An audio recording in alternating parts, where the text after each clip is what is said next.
Why John MacArthur is wrong about Martin Luther King. This is an article in Christianity Today by Justin Gibboney, our friend. The prominent pastor's claim that Martin Luther King Jr. was, quote, not a Christian is not only ahistorical, it misses God's heart for justice. So, and this, John MacArthur is not the first person to say, hey, Martin Luther King is not a Christian. In fact, every Martin Luther King Day, when I tweet something in support of Martin Luther King, I get deluged with Christians telling me that he is not a Christian, that he was an immoral heretic. The charge of heretic historically comes from some of his early seminary writings that were not, well, they were modernist theology. They were not that he learned from white theology. People. Well, now you're turning it into a race thing, Caitlin. I'm just saying. Well, there's wait, though, to Caitlin's point, though, there is a reason why he went to the seminaries and schools he went to, because the more conservative, orthodox, theologically conservative and orthodox seminaries were not admitting black people in much of the country. So he, anyway. Well, I'm also just saying it to say that this was not the theology in the church that he grew up in. This was the theology that was coming out of prominent, predominantly white the seminary that he went to. Yeah. Right. So, okay. So I have a couple questions. First of all, he probably shifted, we assume he shifted his theology during his life. He never really wrote a clear summary of it, but Justin Gibboney makes an effort to establish that, and other people have, and in fact, someone defending him on Twitter pointed to the sermon he gave about that real come to Jesus moment he had before the bombing, before his house was bombed, where he felt like he heard from God directly, and that it was Jesus telling him, that I will be with you always. Pointed to that as so he is in a different frame of mind theologically than he was. There's also, though, all the charges of immorality, of affairs, and et cetera, some of which may or may not have been exaggerated by the CIA in an effort to discredit him, but it does appear that he was not entirely faithful to his wife. So my ultimate question is, are we supposed to try to figure out who is and isn't a Christian, and how do we know? Anyone? This is a hard question, Phil. Right. When can we question someone's faith? Because we're pretty quick to say, I don't think Donald Trump's a Christian. Yeah, that's a good point.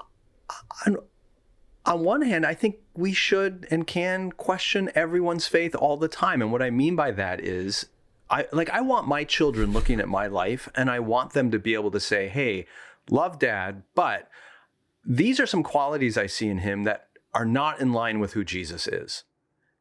And maybe that's related to doctrine, maybe it's related to behavior, maybe it's related to attitudes, whatever it might be. I want them looking at Jesus, and I want them evaluating the people in their lives by his standard. And in that regard, we should there are things about Martin Luther King, his life and probably his theology, that don't align with who Jesus has called us to be, but there's a lot that does.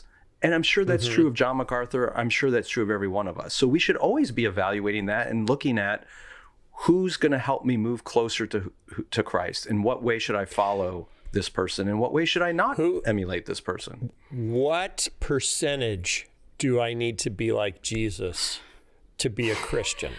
I think it's interesting. I don't want to say this too strongly, but just thinking about it now, I don't think most of the time in the New Testament, when there's writings about the faithfulness of individuals or the health of a whole church, that it's focused on, well, there is focus on your ultimate faithfulness to Christ and your security, and complicated writings where we're kind of questioning what that looks like and how to interpret them.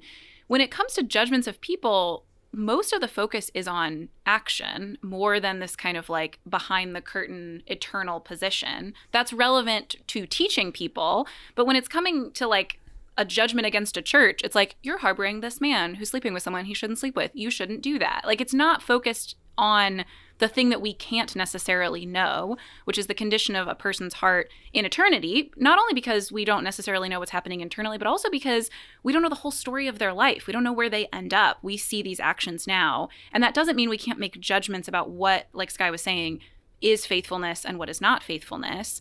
We can judge fruit. Like, I think when people are talking about Trump, it's probably not helpful to just say, well, I know he's not a Christian, because you don't know that. But you can say the fruit that he is exhibiting is not the fruit of the Spirit.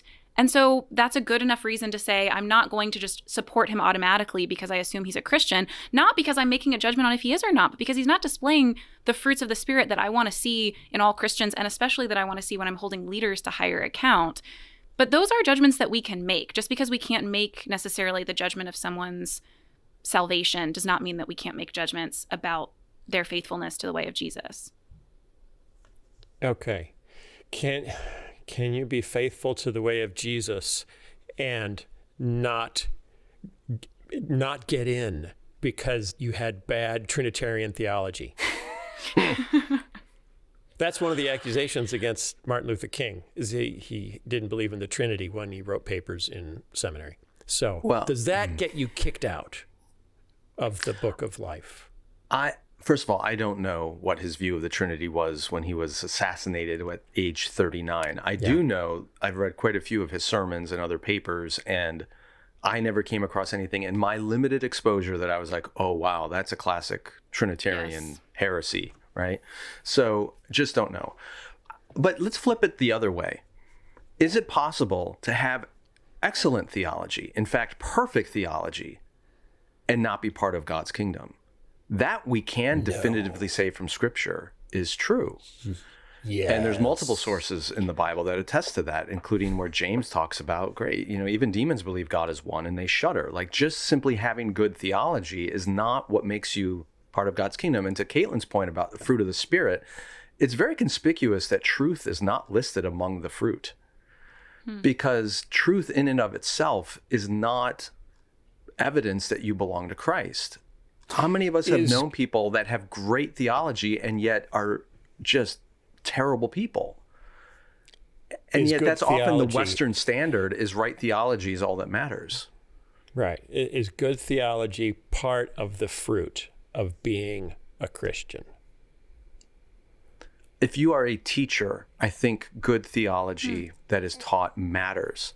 But I know 10-year-olds who don't understand theology that I think are genuinely pursuing Jesus and are exhibiting some of the fruit of his Spirit. So we just have this bias towards cognitive understanding is the prerequisite for everything.